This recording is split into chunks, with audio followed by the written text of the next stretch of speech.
அன்பான இனிய உறவுகளே, பாண்டியன் ஸ்டோரில் இங்கே பழனியை தீபாவளி அன்னைக்குன்னு கூட பார்க்காம வெளியூருக்கு போய் காசு வாங்கிட்டு வா அப்படிங்கிறாங்க.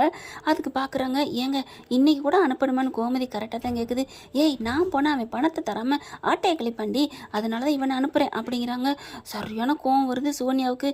எல்லா பெண்களுக்கும் கோவம் வரத்தானே செய்யும். தனியாக கூப்பிட்டுட்டு பழனியை பிடிச்சி திட்டுறாங்க. முடியாதுன்னு சொல்ல வேண்டியது தானே அப்படின்னு சுகன்யா கேட்குறாங்க.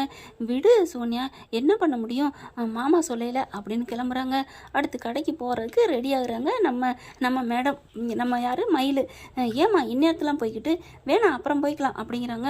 சரின்னு சொல்லிட்டு அத்தை பின்னாடியே கொடுக்கு பிடிச்ச மாதிரி இருக்குது. ஏன்னா ஏதாவது கண்டுபிடிச்சிருவாரோ அப்படிங்கிற பயத்தில் இங்கே சரவணனுக்கு தூக்கமே இல்லைங்க. என்ன பண்ணுறது ஏது பண்ணுன்னு தெரியாமல் தவிக்கிறாரு. ஒரு கட்டத்துக்கு மேலே என்ன பண்ணுறாங்க, ஆதார் கார்டு இவ தரமாட்டேங்கிறா, அதனால் அவங்க அப்பன்ட்ட கேட்போன்னு சொல்லிட்டு அவங்க அப்பன்ட்ட கேட்டு வாங்குறாங்க. அதை பார்த்தா அந்த ஆதார் கார்டு நம்பர் பூரா அப்படி தேஞ்சு கிழிச்சு போயிருக்கு. என்னது நம்பர்லாம் தேஞ்சு போயிருக்கு, ஒன்றும் புரியலையே. ச்சே, என்ன எல்லாத்தையும் கில்லாடியாக கிழிச்சு வச்சுருக்கீங்களா, அதாவது கிராச்சி வச்சு சுரண்டி வச்சுருக்காங்க, அதனால் ஒன்றும் தெரியல. வீட்டுக்கு வந்துடுறாங்க. வந்ததுக்கப்புறம் தங்கமேல கூப்பிட்றாங்க. தங்கமேல உடனே ஐயோ நம்மளை மாமா கூப்பிட்டாருன்னு சந்தோஷமாக வருது. என்ன மாமா அப்படின்னு கேட்டு வர, இந்த மாதிரிலாம் சந்தோஷமாக வராத, இங்கே வான்னு அவனை கூப்பிட்டேன், ஒரு விஷயம் அவன்கிட்ட கேட்கணும் அப்படின்னு சரவணன் கேட்க, என்ன மாமா கேட்க போகிறீங்க? உண்மையிலே தங்கமேல பேச விட்டு கடுப்பு ஏற்றுறாங்க. என்னமோ பச்சை பிள்ளை பேசும்ல, மேமே அப்படின்னுங்கும்ல, அந்த மாதிரி தாங்க பேசுது. என்ன மேம அப்படின்னு கேட்க, இது என்னடி உன்கிட்ட ஆதார் கார்டு அப்படின்னு காமிக்கிறாங்க. என்ன மாமா ஏன்ட்ட ஆதார் கார்டா, ஏது மாமா அப்படின்னு கேட்க, உங்கள் அப்பன் தான் கொடுத்தாரா, சரி மாமா, அப்புறம் ஏன்ட்ட வந்து கொடுக்குறீங்க, வச்சுக்க வேண்டியதானே. வச்சுக்க வேணா, அதில் என்னடி தெரியுது, ஒன்றுமே தெரில மாமா, அதுக்கு நான் என்ன மாமா பண்ணுறது, அவர் எங்கேயாவது கீழே போட்டு எடுத்துருப்பாரு அப்படின்னு சொல்ல அடிச்சேன்னு இவன் அப்படிங்கிறாங்க.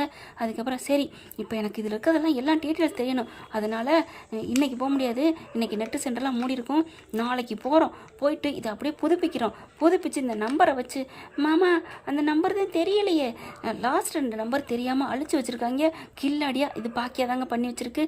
ஏன்னா கடைக்கு போக வர இருக்கிறோம், ஏதாவது ஆயிரும் அப்படின்னு பாக்கி அந்த மாதிரி பண்ணியிருக்கா. ஆமாம், 2 நம்பர் தெரியலையே, எப்படியோ நம்ம 2 நம்பரை போட்டு பார்த்தாது உன்னோட ஆதாரம் எடுக்கிறோம், எடுத்ததுக்கப்புறம் வயசு என்னன்னு தெரிஞ்சதுக்கப்புறம் உனக்கு திருவிழா தாண்டி அப்படின்ட்டு கிளம்புறாரு. ஐயோ நான் மாட்டிக்கிட்டு முழிக்கிறேனே, எங்கள் அம்மா உண்மையை சொல்லி கட்டி கொடுத்துருக்கலாம், ஒரு குடிசைக்காரனுக்கு போயிருந்தாங்க கூட நிம்மதியாக நான் ஆக்கி போட்டு இருந்திருப்பேனே, கோலோ கஞ்சியை குடிச்சிட்டு இருந்திருப்பேனே அப்படின்னு புலம்பி தள்ளுது நம்ம மயில். அடுத்து கடையில் வேலை பார்த்துட்டு இருக்காங்க. கரெக்டாக ஒரு பை நிறைய பேக்கப் பண்ணிடுறாருங்க, அடிக்கிறாருங்க, பொருளை பூரா எடுத்துகிட்டு கிளம்புறாரு. தங்கமேல் பார்க்குது, அப்பா ஏப்பா தினைக்கு எடுத்துகிட்டே இருக்கிற, வேணாப்பா குறைஞ்சு போன தெரிஞ்சால் மாட்டிக்குவோம்ப்பா, நம்ம தானப்பா இருக்கிறோம், அப்போ நம்ம எடுத்தோன்னு சொல்லுவாங்க. ஏமா எதுக்குமா நம்மளை எடுத்தேன்னு சொல்ல போகிறாங்க, கேட்குறதுக்குன்னே இருக்கேன் பழியை போடுறதுக்கு, இந்தா அவங்க மாமங்க இறங்க, அவனை மேலே பழியை போட்டுருவோம், விடு, பழனி இருக்கையில் நீ ஏன் பயப்படுற அப்படிங்கிறாங்க. அப்பா என்னது இருந்தாலும் உண்மை என்னைக்கு இருந்தாலும் வெளியே வந்துடும்ப்பா அப்படின்னு தங்கமேல் எவ்வளோ சொல்லுது. அட நீ சும்மா இரு, அப்படியே ஓடியாந்துறேன் அப்படின்னு, நான் ஆட்டோவில் தான் போகிறேன் அப்படின்னு வேகமாக கொண்டு போகிறாரு. இந்தா வச்சுக்கோ பாக்கியம், வச்சுக்கோ அப்படின்னு சொல்லி கொடுத்துட்டு, ஐயோ இரியா இன்னும் 10 அப்பளக்கட்டு இல்லையா, ஐயோ நீ சொல்ல வேணாமா, ராத்திரிக்கு எடுத்துகிட்டு வந்துடுறேன், முட்டை எடுத்துகிட்டு வா. ஏய் முட்டையெல்லாம் எடுத்துகிட்டு வர முடியாதுடி, அடங்கி ஒடிஞ்சு போயிடும்டி. சரி என்ன பாக்கெட்டு, ஏண்டி எவ்வளோ தாண்டி சொல்லுவேன், இருக்கிறத விற்று முடிடி அப்படின்னு சொல்லிட்டு கிளம்புறாங்க. அடப்பாவீங்களா, கடையே எடுத்து நடத்துகிறாங்க. இளநீ கடையில் செந்தில் எடுத்து நடத்துவார் பார்த்தீங்களா கவுண்டமணி, அதுலேருந்து இளநியை திருடி விற்கிற மாதிரி இதுங்க எடுத்துகிட்டு போய் கடை விற்க ஆரம்பிச்சிருதுங்க. பஞ்சமெல்லாம் தீர்ந்துருச்சுன்னு ரொம்ப சந்தோஷப்பட்டுக்கிட்டு இருக்கு கவலையில் இருந்த நம்ம பாக்கியம். அடுத்து நம்ம பாண்டியன் என்ன பண்ணுறாங்க, அவர் தான் எல்லா ஊருக்கும் ஆர்டர் போட்டுகிட்டே இருக்காங்க இல்லையா, அதனால் ஒவ்வொரு ஊருக்கும் கொடுத்துட்டே இருக்கிறாங்க. கொடுத்துட்டு வந்துட்டு இருக்கையில் என்ன பண்ணுறாரு, ஒரு ஆர்டர் வந்திருக்கு புதுசாக, இந்த ஆர்டர் இங்கே கொடுக்கணும், நீங்கள் தருவீங்களா அப்படின்னு கேட்குறாங்க. அட்ரஸ் சொல்லுங்கள், அங்கேயே கொண்டு வந்து இறக்கிடுவோம் அப்படிங்கிறாங்க. சரின்னு சொல்லிட்டு அட்ரஸ் சொல்கிறாங்க. அங்கே போகிறாரு பாண்டியன், போயிட்டு பேசுகிறாங்க. எங்களுக்கு கல்யாணம் வச்சுருக்குறோம், அதனால் நீங்கள் வந்து எல்லாமே நிறைய கொடுக்கணும், 100 கிலோ வரும், எல்லாமே கண்டிப்பாக நாங்கள் கொடுத்துட்றோம் அப்படின்னு சொல்லிட்டு எல்லாம் பில்லை போட்டு இவ்வளோ வரும் சொல்லிடுறாங்க. நாங்கள் வீடுலேயே கொண்டாந்து டெலிவரி பண்ணிடுவோம், நீங்கள் கவலைப்படாதீங்க அப்படிங்கிறாங்களா. சரிங்க, ஆனால் இன்னொன்று காசு கொஞ்சம், ஏதாவது காசு என்ன காசெல்லாம் நாங்கள் பார்க்கல, நீங்கள் என்ன கேட்குறீங்களோ அதை பூரா தந்துடுவோம், இல்லை கொஞ்சம் அட்வான்ஸு கண்டிப்பாக இந்தாங்க அப்படின்னு அட்வான்ஸை கொடுக்குறாங்க. அடுத்து பார்த்தா இங்கே வந்துடுறாங்க. வந்ததுக்கப்புறம் அவங்க சொன்ன டயத்துக்கு எல்லாத்தையும் ஆர்டர் பண்ணுற ஏற்றிக்கிட்டு இருக்காங்க. பார்த்தா நிறைய ஜாமான் சட்டுங்க. அதனால பார்த்தீங்கன்னா பாண்டியனே திகச்சு போயிடுறாரு. எவ்வளோ பெரிய ஆர்டர் தெரியுமாடா அப்படின்ட்டு ஏற்றிக்கிட்டு இருக்காங்க. தங்கமேல அவங்க அப்பா எல்லோரும் ஏற்றுறாங்க. மாமா இன்னைக்கு நல்லா கடையே பாதி கடையேறும் போல இருக்கே. ஆமாப்பா கண்ணு வைக்காதீங்க அப்படின்னு சொல்லிட்டு எல்லாத்தையும் ஏற்றுறாங்க. தங்கமேல கூப்பிட்டுக்கிறாங்க, பழனியும் கூப்பிட்டுக்கிறாங்க. ஏன்னா அங்கே இறக்கணும் இல்லையா இப்படி ஜாமானையும் அப்படிங்கிறாங்க. சரிங்க மாமா அப்படின்னு சொல்லிட்டு லாரின்னு இல்லை ஒரு சிம்மா டெம்போ அப்படின்னு சொல்லுவாங்க இல்லையா, அதை ஏற்றிக்கிட்டு போகிறாங்க. போயிட்டே இருக்குது. போயிலே பார்த்தா எங்கே மாமா மண்டபம் இருக்குது இங்கே தான்ப்பா அப்படிங்கிறாங்க. அட்ரஸ் இங்கே தானே கொடுத்தாங்க அப்படின்னு அட்ரஸை பார்க்குறாரு. ஏய் மயில இது உங்கள் ஊருப்பா அப்படிங்கிறாங்க. எங்கள் ஊரா ஐயோ அப்படிங்கிறாங்க. என்ன ஐயோங்கிற ஒன்றும் இல்லை மாமா அப்படிங்கிறாங்க. அதுக்கப்புறம் போக போக பார்த்தா அந்த மண்டபத்துக்கு இருக்கிற ஏரியாவில் தாங்க அவங்க தங்கமேல் வீடு இருக்குது. தங்கமேல் உன் வீட்டுக்கிட்டே வந்துட்டப்பா அப்படிங்கிறாங்க. சரிங்க மாமா நமக்கு வேலையை பார்ப்போம், அது அம்மா வீடு இருக்கிறது இருக்குது, அது எங்கே போகுது அப்படின்னு ஒவ்வொரு பொருளையாக இறக்கிக்கிட்டு இருக்காங்க. ஐயோ இங்கேயா வரணும் அப்படின்னு சொல்லிட்டு ரொம்ப கவலையில் தங்கமேல் இருக்குது. இவர் பார்த்தா தங்கமேல் அப்பா என்ன பண்ணுறான், நம்ம பொண்டாட்டியை போய் பார்த்துட்டு வந்துடுவோமா அப்படின்னு சொல்லிட்டு இறக்கி வச்சுட்டு கீழே நைஸாக நவந்துடுறாரு. எங்கப்பா உங்கள் அப்பா அப்படின்னு கேட்க தெரியல மாமா அப்படிங்கிறாங்க. அங்கே போயிடுறாங்க. போனதுக்கப்புறம் யோ என்னையா திடீர்னு வந்திருக்க, ஒன்றும் இல்லை பாக்கியம் உன்னை பார்க்காம இருக்க முடியலையா, அதான் பார்த்துட்டு போலான்னு வந்தேன். என்ன பார்க்காம இருக்க, அதான் தினைக்கு வரல அப்படின்னு ஒரு கொமட்டில் குத்த பாக்கியம் நீ இப்படி குத்துறதே எனக்கு சந்தோஷமா இருக்குடி அப்படிங்கிறாங்க. என்னையா திடீர்னு வந்திருக்க, அதெல்லாம் ஒன்றும் இல்லை பக்கத்தில் ஆர்டர் கொடுக்க வந்தோம், அதான் உன்னை பார்த்துட்டு போலான்னு ஓடி வந்தேன். யோ மனுஷா நீ பாட்டுக்கு வந்திருக்கிற, அவங்க எதாவது வந்துட்டா அதெல்லாம் வரமாட்டாங்க, இங்கேயே வரப்போகிறாங்க, நீ வா கொஞ்சம் கையால் மோர் கொடு அப்படின்னு சொல்லிட்டு மோரை கலக்கி கொடுக்குறாங்க. இல்லையா நீ சீக்கிரம் குடிச்சிட்டு போ, வந்தாலும் வந்துடுவாங்க அப்படின்னு சொல்லிட்டு இருக்கீங்களே, அடி நீ வா அப்படின்னு சொல்லி கடை மாதிரி சின்னதாக வெளியில் திண்ணையில் வச்சுருக்காங்க. எல்லா பொருளையும் வச்சுட்டு எல்லாம் பார்த்துட்டு இருக்காங்களா. யோ வந்தாலும் வந்துடுவாங்கய்யா நம்ம வாயா கிளம்புவோம் அப்படிங்கிறாங்க. இங்கே பார்த்தீங்கன்னா எல்லா பொருளையும் இறக்கிறாங்க, காசையும் வாங்கிடுறாங்க. அதுக்கப்புறம் பாண்டியனுக்கு சரவணன் என்ன பண்ணுறாங்க, சரவணனுக்கு ஒரு நெடி தட்டுதுங்க, ஒரு பொறி தட்டுப்படுது. அப்பா நம்ம மயில் விடிங்க தானே இருக்குது, அங்கே போயிட்டு போவோமா, ஏன்டா சம்மந்தி வீட்டுக்கு, அதெல்லாம் வேணாண்டா, இல்லைப்பா நம்ம போவோம்ப்பா அப்படிங்கல. மயில் வந்துட்டு என் மாமா சொல்கிறதே சரி, நம்ம வீட்டுக்கு எதுக்கு வேணாம் அப்படிங்கிறாங்க. ஏன் போனால் என்ன, இவ்வளோ தூரம் வந்துட்டு அவங்க அப்பா அம்மா பார்க்காம போகலாமா, அவங்க அப்பா அங்கே தான் போயிருப்பாரு, கூட்டிகிட்டு போவோம். சரி சரவணா நீ சொல்கிறது இப்போ சொல்கிறது கரெக்டு அப்படின்னு சொல்லி கிளம்புறாங்க. ஐயோ இது அங்கே போனால் பார்த்துருவாங்களே, வீட்டுக்குள்ளே ஃபுல்லாக ஜாமான் வச்சுருக்குறே, எங்கள் அப்பா சொன்னாலும் கேட்க மாட்டேங்கிறாரே அப்படின்னுட்டு ஃபோன் அடிக்குது. ஆனால் இதுக்கு ரெண்டு லவ்ஸ் பண்ணிக்கிட்டு பாக்கியம் ஃபோனை எடுக்க மாட்டேங்குது.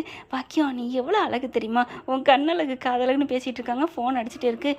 யோ என்னையா ஃபோன் அடிக்குது அப்படின்னு சொல்லிட்டு ஃபோனு தங்கமயில் என்னடி அப்படிங்க. அம்மா நீ எங்கே இருக்கிற, நாங்கள் வந்துக்கிட்டு இருக்கோன்னு சொல்லையிலே என் சரவணை பார்த்துறாரு, டக்குன்னு ஃபோனை வச்சுருது.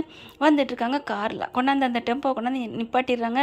பார்த்தா அதுக்குள்ள அக்கா பாக்கியத்தக்கா ரெண்டு அப்பளை கட்டு கொடு, இந்த வரேண்டி அப்படின்னு சொல்லி இந்த ஃபோனை எடுக்க அந்த வரேண்டின்னு சொல்ல அங்கே வண்டி வந்து நிற்க மூணு ஒரே டைம் அப்படியே தூக்கி வாரி போடுது. அங்கே இருந்து இறங்குறாங்க. இறங்கையில் சரவணை பார்க்குறாரு. அப்பா நான் நினச்சேன்ப்பா எல்லா பொருளும் காணாமல் போகுது, நீங்கள் மாமாவை திட்டினீங்களே பாருப்பா அப்படின்னு சொல்லிட்டு எல்லாத்தையும் விற்றுட்டு காசை பாக்கெட்டில் போட்டேன், மாமாவை திட்டினீங்களே இங்கே பாருங்கள். தங்கமேல ஐயோ அப்படிங்குது. ஏண்டி ஒரு வார்த்தை சொல்லக்கூடாதா அப்படிங்கல. எங்கே நீ ஃபோன் எடுத்தா தானே அப்படின்னு ஜாடையிலே பேசுதுங்க. வந்து பொருள்லாம் பார்க்குறாங்க. என்ன இது அப்படிங்கிறாங்களா.